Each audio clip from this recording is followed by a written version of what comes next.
Good morning. This morning on To The Point, we'll be talking about the state's budget and the fact that the State House in Lansing this week passed out their recommendations for spending for the next fiscal year in 2018 and 2019.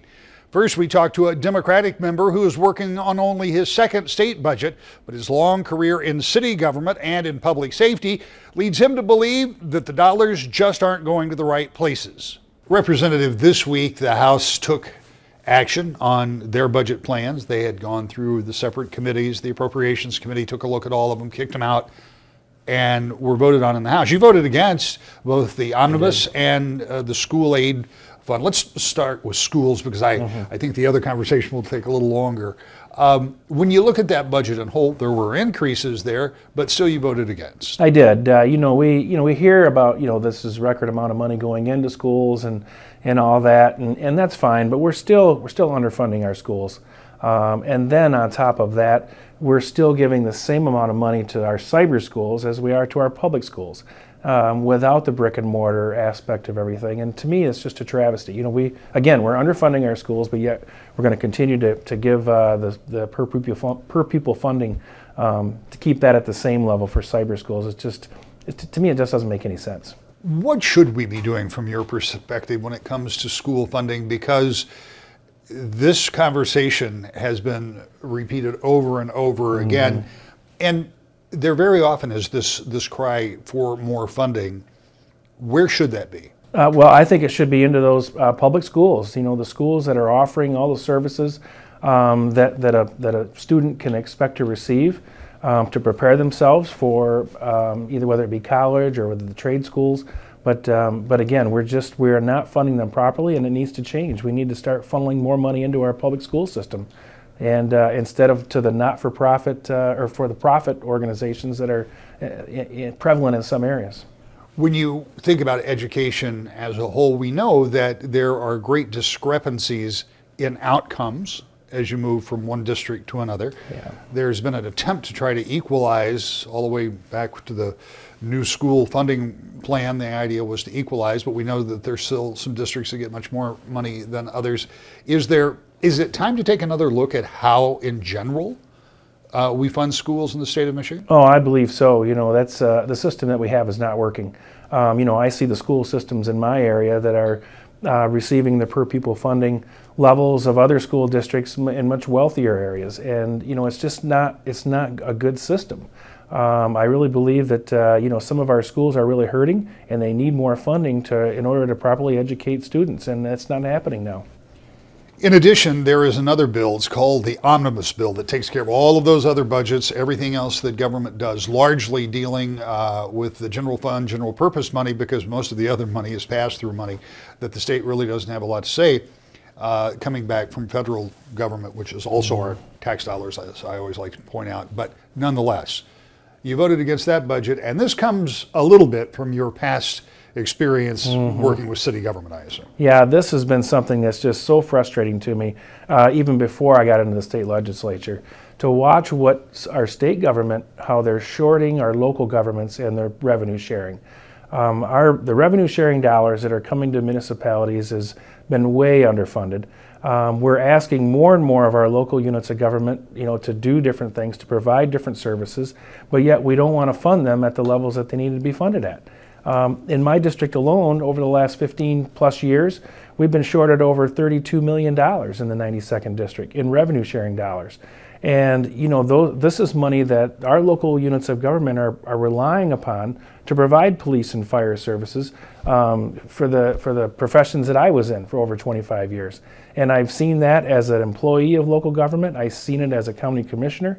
It's something that needs to change, and it needs to be fixed because we're just not funding our local governments properly. What is the answer to that? Because what did you say, $32 million just in your district? Now, take that times 110, and we're talking real money that we know that as a practical matter, to go back and pay it all up, the state doesn't have. But do you think that the state has the ability to at least reinstate revenue sharing that has been pulled back on over the last couple of decades? Well, I think it's time for the state to figure out where the priorities are at. We've been in this mode the last several years, really under this administration, of doing a little bait and switch when it comes to the money and how it's distributed. We're using money here and we're taking it away from over there. For instance, when it comes to our roads, we've had this road package out there that really has done nothing. I'm not seeing any increase in road improvements. Our roads are still horrible. But yet we've had this road package that's been out there now for a couple of years, and all that did was it just shifted money around, and it really put the burden more on our everyday people out on the street when they go to pay their car registration and when they go to pay for their gas with the additional gas tax. This is extra money that's coming out of our hardworking people's pockets, and it's not going anywhere. Well, there are two issues, and I want to come back to roads in just a second, but let's talk about cities, municipalities, townships. Is there a way for the state, is there a practical way, I guess, there's always a way, right? But is there a practical way that the state could live up to its once made promise of the revenue sharing? Is that a formula, too, that needs to be readjusted or at least looked at again? Well, I think it always should be looked at, but at the same time, we're not doing that formula any favors when we continue to do things for these big corporations in order to give them certain tax breaks, and then now the state has to cut back on the revenue sharing dollars that it has promised to local municipalities in order for the state to balance its own budget because of those tax breaks. Another example of this administration's favoritism towards corporation is with this recent decision on Nestle. When it comes to with their water withdrawal, that's a perfect example of where it seems as though this state's administration has put its priorities at, and I think it's time for a change when it comes to that. And talking about Nestle, for people who don't know that they are bottling water, is that in your district or just outside your district? It is not in my district, no. But it definitely, I think it affects my district in the sense of the environmental impact that it could have further up north on the Muskegon River and how that's going to filter on down to the Muskegon area. And that's a big concern of mine. And they have recently, the decision was made to allow them to withdraw more water for their bottling operations. That's correct, yeah. Yes. Right. Yes. All right, so as we think about the terms of the budget, and obviously your concerns about cities, and there are a lot of folks that are in city government that are listening to this morning that are shaking their fist at the television because we've heard about this for a long time. And by the way, it's been going on longer than just this administration, but it certainly has continued through this administration. So if that's one area that concerns you, you also brought up roads. And that's another conversation that we've had over the course of the past 25 years that I've been talking with lawmakers about this. There have been any number of plans that have been touted as a fix, but Michigan roads are still not up to par. So if there really is $1.2 billion additional money that will be flowing in to the Department of Transportation, still being distributed through the 1951 plan, which is PA 51, if all of that is true, and if that's not doing the job, if it will not do the job, then what? As far as I guess I didn't understand roads. your question. I guess the question is, do we need to spend more on roads? And if so, how do we do that? Absolutely. We've got to figure out a way to put more money into these roads because right now it's not happening. It's once again, we're shifting money around and it's not making it to where it needs to go, which is into our roads. Our roads are horrible. When I drive around Lansing, when I drive I-96 back to Muskegon, and when I get back into Muskegon, our roads are a mess. And it's a constant obstacle course of dodging potholes. But at the same time, we keep hearing the state legislature talk about all these great things that they're doing and all this extra money that we're putting into roads, when in fact we're not. A perfect example of that, again, another one, is how we just had this package that we had a budget amendment to put another $175 million into roads. At the same time now, with this new budget, we're leaving $150 million on the table instead of putting that into the roads as well. So in a sense, all we did was just borrow from the future budget year in order to say that we put this money into roads, when in actuality, we really haven't put anything more in than we were already going to put in. So I don't have a number. I don't know what that number is. We know that infrastructure in total has a multi-billion-dollar price tag on it, and that's talking about other things beyond roads, certainly the stuff that's underground. But if you just think about roads in general, let's say, and I'm just going to pick a figure out of the air, let's say you need another $1 billion a year. I don't know what the figure is. Where do we go to get the money? Well, it's got to come from somewhere, plain and simple. These roads have got to be fixed, and we look forward to a conversation to sit down and talk about that in the state legislature. Unfortunately, we haven't been a part of that in this session, but it's something that has to happen, and we need to figure out where our priorities are at. And our priorities, in my opinion, need to be investing in our infrastructure and in Michigan in itself. On a political note, you made an observation that I have often watched. This is an election year. And as we talk, the House has already disposed of their budgets even before we get into May. And the Senate will have all of theirs put together, and then they will reconcile the two. And it's very likely that a budget will be done very shortly after the revenue estimating conference in May. And it's also likely that Lansing is going to look like a ghost town by sometime in the middle of June. So in terms of getting things done in Lansing this year beyond the budget, looks pretty slim. Yes, it does. The writing is on the wall. It seems as though everybody is anxious to get out and get onto the campaign circuit. And unfortunately, we still have a lot of unfinished business to take care of. But it seems as though that's going to get put to the side so we can get this campaign started. Well, and no matter what happens, it looks like there'll be a lot of new faces in Lansing come January too. So that'll be another interesting part of the conversation. Well, and that's a product of term limits. You know, we have almost 43. There will be at least 43 new members of the state house out of 110. I think it was about 3/4 of the state senate. Of course, we're going to have a new governor, a new secretary of state, new attorney general. This is a product of the term limits and the era that we're in here in Michigan. So I don't know if it's a good thing or not. I don't believe it is, actually, but it is what it is, and we're going to have some big changes in Lansing. Our thanks to Representative Terry Sabo from Muskegon giving us his thoughts on the recently passed budget. Up next, a Republican who is also working on only his second state budget. He's on the Appropriations Committee, and Republican Representative Tommy Brann has a different take. That's next. To the Point. Welcome back to the Point. Local businessman and state representative Tommy Brann talked to us about the recently produced budget in the House. Representative, I talked with one of your colleagues, Representative Sabo from Muskegon, and in talking about the budgets, he voted against both the omnibus bill and the school aid bill because he felt like there were shortfalls in there. No budget's perfect. You voted in favor of both of those bills. Talk to me a little bit about that process. Sure. Well, I'm on appropriations, and being a small business owner, I asked to be on appropriations. Like, I watch my restaurant, I watch every cracker and every toothpick, so that's important to me. And I think it's a good budget because it's $14.8 billion. It's really high in K through 12, and there's some other great things. It's $120 to $240 per pupil. We raised it, so I think it's a good budget. When you talk about $14.8 billion, that is the school aid budget alone, right? And it's well to remember that the entire budget process is about $56 billion in that neighborhood. So that's a significant part of that. Yeah, but we control $10 billion of it, and $1.2 billion of it is for higher ed, which is a big part of it. And myself, I'd like to see more higher ed go to K through 12. That's an interesting thought, particularly given the fact that the cost of higher education, particularly tuition for students and or parents who are sending students, continues to climb, and there have been calls for higher education to get more funding. So there's always a lot of pressure on that small part of the budget that you actually get to deal with. Yeah, and like Terry, and I like working with Terry. So I mean, we work and we have a good relationship, but just some differences. But that's just like family business. Sometimes we don't want to put asparagus on our menu. Sometimes some of my brothers do, so we work together. We don't have it on our menu, though.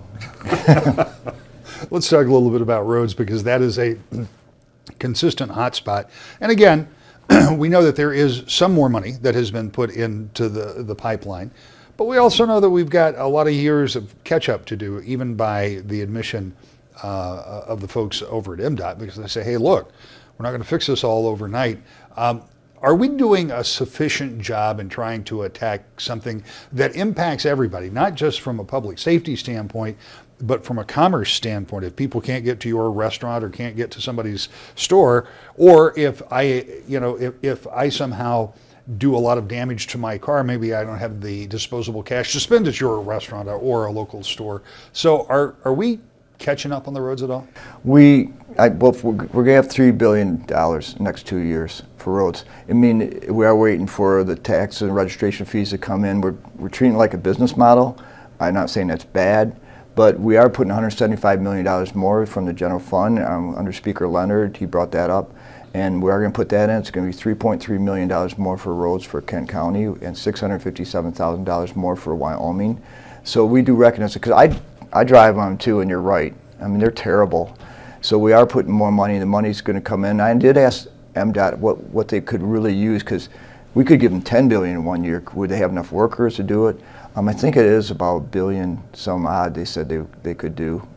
So I think it's the roads are going to get better, but you're right, it's taken too long. Well, and you also bring up a very interesting point. If there were $10 billion that you could just give to MDOT, then you would create an inflationary situation where it would cost more to fix the roads, because there would be a higher demand on workers, because you don't have that many folks here. So there is a little bit of a balancing act that goes on too. Talk to me about being on appropriations and doing this budget process, because you are, as you point out, you're familiar with budgets. You've done this before. This was just a whole lot bigger. And yes. It's a bigger family, if you think about it in those terms, that you have to get a consensus with. But still, it's done remarkably early. In fact, the reconciliation between the Senate and the House could be, like the day after or the day of. I don't know what day the May revenue estimating conference is, but I assume you'll wait until after that to right. get the final numbers put together. In any event, it's going to be done in very early June at the very latest, or so it would appear. So was the process easier this time around? No. I mean, it's still, because we all have our different beliefs and what we believe in. Like, I'm still working. Like, homelessness is important. And my dad could never understand, in this great country, and my dad in the 1960s, he said this, how we could have homelessness, and we still have it. And I'm trying to get, $2 million, because our bedding is so low for nonprofits. We just raised it $4 last year, so from $12 to $16 per bedding. And I like to get it $2 more, which it costs $1.9 million. And it's DHHS budget is a tough budget, and Representative Canfield, he said something that really got to me. He said it really tugs at his heart, because you have to make these decisions. So I'm still working on that, but what's frustration sometimes with me is that we're giving $2 million. We took it away, now we're going to give more $2 million to Pure Michigan. And that to me is pure wrong, and I'd like to see it go to the bedding for Mel Trotter, and to get it up to $18, because right now the average is $26 to $78 throughout this country. We're so low in it. And I slept over in Lansing overnight in front of City Hall. My wife gave me like a sleeping bag. It was 40 degrees and over.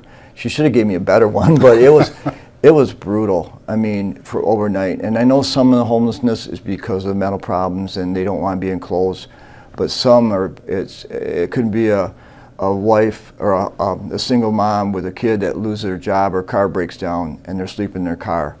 I mean, that's just not right. But what you just talked about in the Department of Health and Human Services, that's a big budget. It is. But even to find $2 million, which sounds like a lot of money to you and me, but out of a budget that big, you would think, well, you can be able to do that. But there is a lot of pressure on that budget because there are so many things that you have to deal with. So that's part of what you deal with during the appropriations process. It is. And it's just... But to me, as a small businessman, I think you have to have your priorities straight. And we took an oath to protect the citizens and the health of Michigan. It's I don't have the article, but I think it's Article 4, Section 51, and it's in there. And to me, that oath should be taken seriously. I do, and that's, to me, protecting me is helping some homelessness. And some of my other bills actually have that too. Like, I have an animal cruelty bill, which is really important to me. Sue and I never had kids, so dogs to me are companions. And I had in booth number 99 about 30 years ago, two girls said that the way to get even with somebody is kill their dog. And they didn't say it maliciously. I was cleaning the table right next to them, but they did say it. And that just shocked me. Animal cruelty, there are two bills, HB 4332 and 333. 4332 is your companion. Right now your animal's a property, so if somebody does something to your property, it's so what? HB 4333 ups the penalty, but this is more in the animal cruelty bill. It's a people bill, because the person that killed 17 kids in Florida, animal cruelty in his background. Person that killed the Virginia police officer a few months ago, animal cruelty. Jeffrey Dahmer, animal cruelty.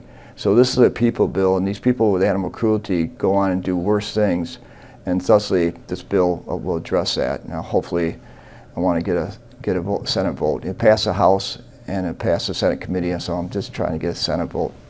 I'm just begging for one.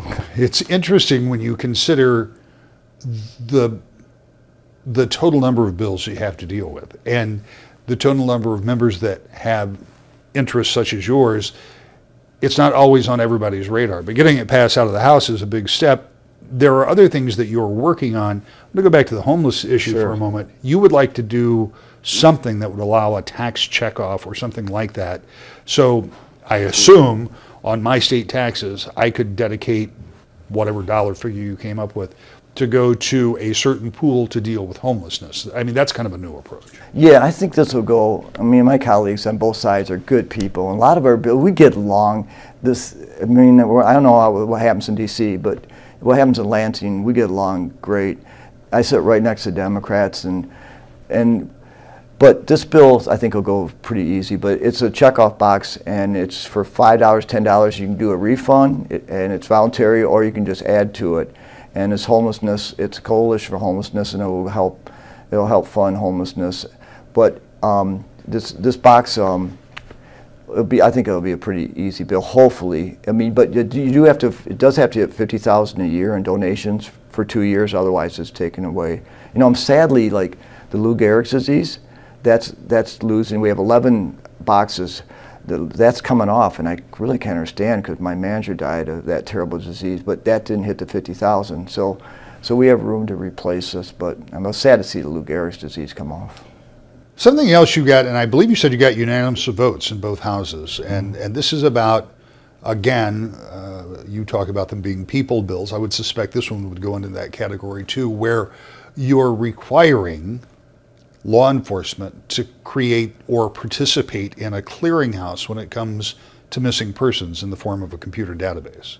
Yeah, it's called NamUs, and this is requiring every police department in Michigan to go on a national computer for missing persons. And what this does, this bill, if I die tomorrow, at least I think this makes me feel good at being a state rep, or if I don't get reelected, it still makes me feel good that I did this. And this bill will help save lives, I believe. And also this bill for missing persons, it'll put closures of families. Like I talked to Vicki from Kansas, and her mom was missing, and because of NamUs, she found her mom bones in another state. And as part of NamUs, you can also, if somebody is missing from my family, God, that'd be so bad. But you can also be part of this and put identity marks on this. So she found her mom because of NamUs. So this is a good bill, and it passed 109-0 in the House, 38-0 in the Senate, and the governor signed it. And thank you, all three departments. So the House has passed their budgets out. The Senate will do the same. They'll have to be reconciled, and there'll be a final vote. That will come towards the end of May, and the new budget could be in place by the 1st of June. We're back with more To the Point. Finally this morning, the ballots are set for the primary for governor's races for Democrats, Republicans, and Libertarians. And oh, by the way, the president stopped by over the weekend. We'll be talking about that this week and keeping you up to date with what's going on in Lansing, Washington, and on the campaign trail when you join us each Sunday morning at 10 for To the Point.